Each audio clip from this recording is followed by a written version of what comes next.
Data structure বলতে আমরা যেটা বুঝি সেটা হলো ডেটাকে একটা নির্দিষ্ট ওয়েতে সাজানো যেন আমরা পার্টিকুলার একটা কাজ খুব সহজে করতে পারি। তো কাজটা কীরকম সেটা আমাদেরকে বুঝে সেই অনুসারে আমাদেরকে ডেটা স্ট্রাকচার চুজ করতে হয়। তো আমরা যখন ডেটা স্ট্রাকচার বলতেছি এবং বলতেছি যে আমাদের ডাটাগুলো সাজাতে হবে, সেখানে আমরা একটা বা দুটো ডাটা নিয়ে কাজ করি না। আজকে আমরা দেখব আমাদের ফার্স্ট ডাটা স্ট্রাকচার, যেখানে আমরা অনেকগুলো ডাটা রাখতে পারি, অ্যারে। তো আমরা এখন দেখব যে আমরা কীভাবে অ্যারে নিয়ে কাজ করতে পারি এবং অ্যারের কনসেপ্টটা কী। আমরা প্রথমে একটা সিনেমা হলের কথা চিন্তা করি। এখানে দেখলাম যে সিটগুলো কিন্তু একটা লাইনে সবগুলো নেই, এখানে মাল্টিপল লাইন আছে। তো প্রত্যেকটা line A B C D দিয়ে রিপ্রেজেন্ট করা হয়েছে। একটা লাইনের যে সিটগুলো আছে সেগুলোকে 1 2 3 4 5 এভাবে রিপ্রেজেন্ট করা হয়েছে। এই সিট এর নাম্বার কত বা এটা সিট নাম্বার কত সেটা যদি আমরা বলি, এটা হচ্ছে লাইন নাম্বার অনুসারে সেটা হচ্ছে বি, এবং ওই লাইনের সিট নাম্বার হিসেবে এটা 3। সো এটা হচ্ছে আমাদের বি 3 নাম্বার সিট। তো এভাবে আমরা এক একটা সিটকে নাম দিচ্ছি। এই প্রত্যেকটা সিটে কি হচ্ছে, প্রত্যেকটা সিটে একজন করে বসতে পারে। এখন ধরলাম যে এই পুরো থিয়েটারটা, এটার আমরা নাম দিলাম সিনেপ্লেক্স। তার মানে এই যে আমি যে বলতেছি এই যে সিনেপ্লেক্স, এর মধ্যে টোটাল 25টা সিট রয়েছে।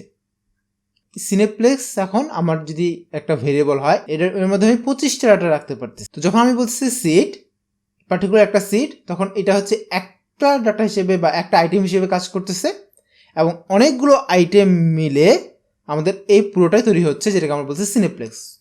এখন আমরা যদি বলি যে এভাবে অ্যাকচুয়ালি সিট সাজানো হয় কেন, তার প্রথমটা আমরা বলতে পারি যে এভাবে সিট খুঁজে পাওয়া সহজ। সিট খুঁজে পাওয়া সহজ কেন বলতেছি আমি, যে সিনেপ্লেক্সে ঢুকছে তার কাছে একটা টিকিট থাকবে, এবং সেই টিকিটের যে জিনিসটা খুব ইম্পর্টেন্ট সেটা হচ্ছে টিকিট নাম্বার। সো কারো যদি টিকিট নাম্বার এরকম হয় যে D4, এটা হচ্ছে একটা টিকিট নাম্বার যদি হয়, সে কিন্তু প্রত্যেকটা সিটের নাম্বার চেক করবে না। সে এখানে কি দেখবে, D4 তার মানে হচ্ছে A B C D, অর্থাৎ এদিক থেকে শুরু করে 4 নাম্বার সারি, এবং 4 মানে এই দিক থেকে শুরু করলে 4 নাম্বার যে সিটটা সেটা। এরকম একটা বাহিরের পজিশন থেকে প্রত্যেকটা সিটের নাম্বার না জেনেও সে অ্যাকচুয়ালি বের করতে পারতেছে তার সিট কোনটা। এখন সিট নম্বর দেখে কিন্তু আমরা বুঝতে পারি যে পাশাপাশি সিট কিনা। তো ধরলাম আমরা দুইজন ফ্রেন্ড টিকিট কাটতে গেছি, একজনকে দেওয়া হয়েছে C1 এবং একজনকে দেওয়া হয়েছে C2।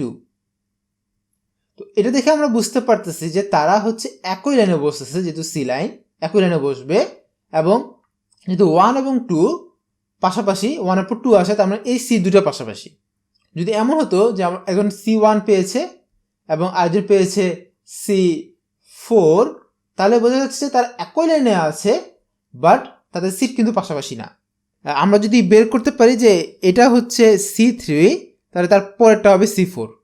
আরেকটা প্রপার্টিস হচ্ছে যে যেহেতু এখানে আমাদের সিট একদম ফিক্স করা, নাম্বার দিয়ে বা যে কোনো কিছু দিয়েই ফিক্স করা, তো আমরা জানি যে টোটাল কতগুলো সিট আছে, এবং টিকিট সেই হিসেবে বিক্রি করা সহজ হয়। যে আমার এখানে টোটাল 25টা সিট আছে, তো আমি 25টা টিকিটই বিক্রি করতে পারবো, 26টা টিকিট বিক্রি করতে পারবো না। তো এবং আমাদের পক্ষে একটা দেখে বোঝা সহজ যে কোন কোন সিটগুলো ফাঁকা আছে।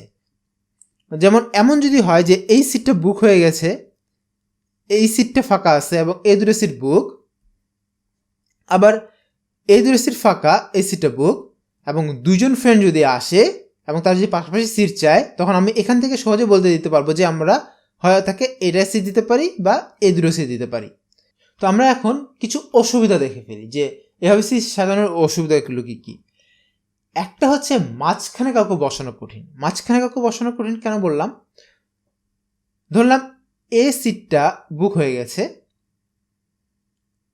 4 সিটটা বুক হয়ে গেছে, 5 সিটটাও বুক হয়ে গেছে।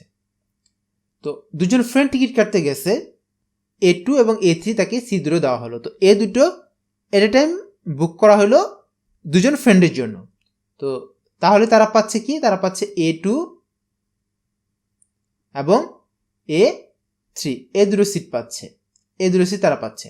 তো এখন এদের এক ফ্রেন্ড যেটা করলো কি, এখানে আসে জয়েন করতে চাইলো, এবং নতুন যেহেতু ফ্রেন্ড আসছে, সে চাবে যে এদের মধ্যে থাকতে, অর্থাৎ এইখানে একটা সিট হলে খুব বেটার হতো বা এইখানে একটা সিট হলে খুব বেটার হতো। তো এখানে যেহেতু মাঝখানে এভাবে সিট বসানোটা সহজ না, তাহলে এই পদ্ধতিটা খুব একটা ভালো মতো করে কাজ করবে না।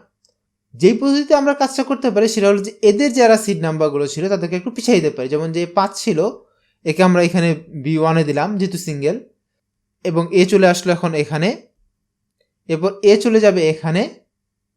তাহলে কি হবে, এই সিটটা ফাঁকা হবে, তখন এখানে আমরা একটা ফ্রেন্ডকে বসাতে পারি। মানে এমন হবে না যে মাঝখান থেকে আমরা বসাতে পারতেছি, এমন হবে যে আমরা সিটগুলো একটু এক্সচেঞ্জ করে করে বসাতে পারতেছি। তো এটা different case. The main thing হলো যে মাঝখানে কাউকে বসানোটা খুবই টাফ যদি সেখানে ফাঁকা না থাকে। তো মাঝখান থেকে কাউকে ওঠানো কঠিন। মাঝখান থেকে কাউকে ওঠানো কঠিন কেন বলতেছি, আমরা যদি একটু দেখি যে আমরা যদি চাই যে আমরা একদম প্রথম থেকে সিটগুলো পূরণ করে আমরা দিয়ে যাব, সেক্ষেত্রে একজন প্রথমে আসছে তাকে আমরা এখানে সিট দিতে পারি, এরপরে যে আসে তাকে আমরা এখানে দিলাম, এরপর যে আসে তাকে আমরা এখানে দিলাম, এরপর যে আসে তাকে আমি এখানে দিলাম।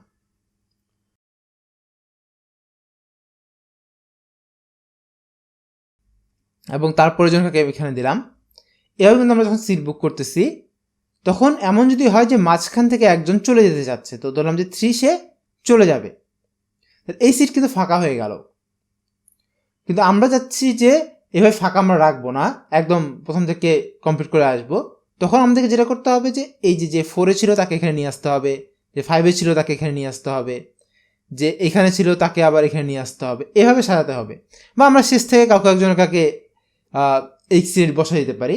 কিন্তু এমন যদি হয় যে একজন যেই সিকোয়েন্সে আসছে সেই সিকোয়েন্সেই বসবে, তাহলে আসলে এই জিনিসটা একটু আমাদের কাছে কঠিন হয়ে যায়। যদিও সিনেমা হলে এই জিনিসটা খুব একটা লাগে না, যেহেতু আগে থেকে টিকিট কাটা হয়, তো মাঝখান থেকে কেউ চলে গেলেও আমরা খুব একটা বদার করি না। আবার মাঝখান থেকে কাউকে বসানোও দরকার হয় না, কারণ সিট নাম্বার তো আগে থেকে বাইরে থেকে ফিক্স করা। আরেকটা ব্যাপার হচ্ছে যে সিট যেহেতু নির্দিষ্ট, তাই বেশি মানুষকে সার্ভিস দেওয়াটা কঠিন। তো এই সিট বলতেছি যখন পার্টিকুলার একটা সিট, এটা হচ্ছে একটা আইটেম, জাস্ট একটা আইটেম যে একটা সিট এখানে একজন মানুষ বসতে পারে।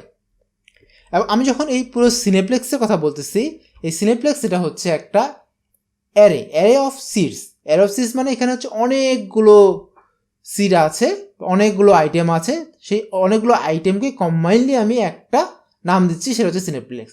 এখন সিনেপ্লেক্স মানে আমরা বুঝতেছি যে এখানে অনেকগুলো সিট আছে, এবং এই সিনেপ্লেক্সে হচ্ছে টোটাল 25টা সিট আছে, সেটা আমি প্রথমে বলে দিচ্ছি। তো এটা হচ্ছে একটা প্রপার্টিস যে আমাদেরকে প্রথমে বলে দিতে হয় যে এখানে কতগুলো আইটেম থাকবে, এটা কিন্তু ফিক্স করে বলে দিতে হয়। আইটেম আমি যদি একটু ডিফাইন করে বলি যে এই A1, এটাকে আমরা বলতেছি আইটেম। এই A1 থেকে শুরু করে এই যে E5 এই পুরোটা, এই যে যতগুলো আছে পুরোটাকে আমরা বলতেছি হচ্ছে একটা array. Array as a data স্ট্রাকচারে আমি যদি বলি যে, তো এখানে হচ্ছে অ্যাক্সেস হচ্ছে বিগ O1 বলতে আমরা বুঝি কনস্ট্যান্ট, বা আমরা চাই যে এরকম কমপ্লেক্সিটি হোক আর কি। তো অ্যাক্সেস করাটা খুব সহজ আর কি, এই ক্ষেত্রে আমরা বুঝতেছি। তো এই জিনিসগুলো নিয়ে আমাদেরকে এখনই খুব একটা বদার হতে হবে না, জাস্ট আমি বলতেছি যে অ্যাক্সেস করা সহজ। অ্যাক্সেস করা সহজ কেন বললাম, কারণ ওই যে বললাম যে প্রথমে সিট নাম্বার আমরা জানা থাকলে আমরা বলে দিতে পারি যে সিটটা কোথায়, জাস্ট এই অ্যাক্সেস করাটা বা যে কোনো জায়গায় বসাটা আমাদের পক্ষে খুব সহজ। ইনসার্ট করাটা আমরা এখানে বলছি 0-1 থেকে 0n, এমন যদি আমরা শেষে ইনসার্ট করবো সবসময় তাহলে এটা খুব সহজ কাজ। বাট এমন যদি হয় যে আমরা মাঝখানে বারবার ইনসার্ট করতেছি, সেই ক্ষেত্রে এইটা আসলে একটু ঝামেলার কাজ আর কি। আপডেট করাটা খুব সহজ কেন, কারণ আমরা যদি একটা সিট নাম্বার জানি, সেখানে আমার জায়গায় অন্য কেউ বসতে পারে, আমার ফ্রেন্ডরা ইচ্ছা করতে করে এক্সচেঞ্জ করে নিতে পারে। সো এই জিনিসটা আসলে খুবই ইজি কাজ। ডিলিট করাটা একটু ঝামেলার, আমি বললাম যে মাঝখান থেকে কাউকে বাদ দেওয়াটা একটু ঝামেলার, সেটা আমি বলেছিলাম। এবং সার্চ করাটাও হচ্ছে একটু ঝামেলার কাজ, যে এর মধ্যে আমার ফ্রেন্ড আছে কিনা, বা এর মধ্যে একটা পার্টিকুলার একটা মানুষকে যদি আমি খুঁজে বের করতে চাই, সেই ক্ষেত্রে আমাদেরকে একটু ঝামেলা করতে হয়, মানে সবাইকে আসলে দেখতে হয় যে ওই মানুষটা কিনা এরকম। তো এই জিনিসগুলো নিয়ে আমরা আরও ডিটেলসে আলোচনা করব। আমরা যখন কোনো প্রোগ্রামিং ল্যাঙ্গুয়েজ করে এসেছি তখন আমরা এই অ্যারেটা করে এসেছি। এখান থেকে একটা সুবিধা হচ্ছে যে আমরা অ্যারে থেকে কীভাবে কমপ্লেক্সিটি ক্যালকুলেট করতে হয় এই জিনিসগুলো খুব ইজিলি শিখতে পারবো এবং একটু ডিপলি শিখতে পারবো। সো ধন্যবাদ সবাইকে আমার সাথে থাকার জন্য। দেখা হয় পরের টিউটোরিয়ালে। ধন্যবাদ সবাইকে।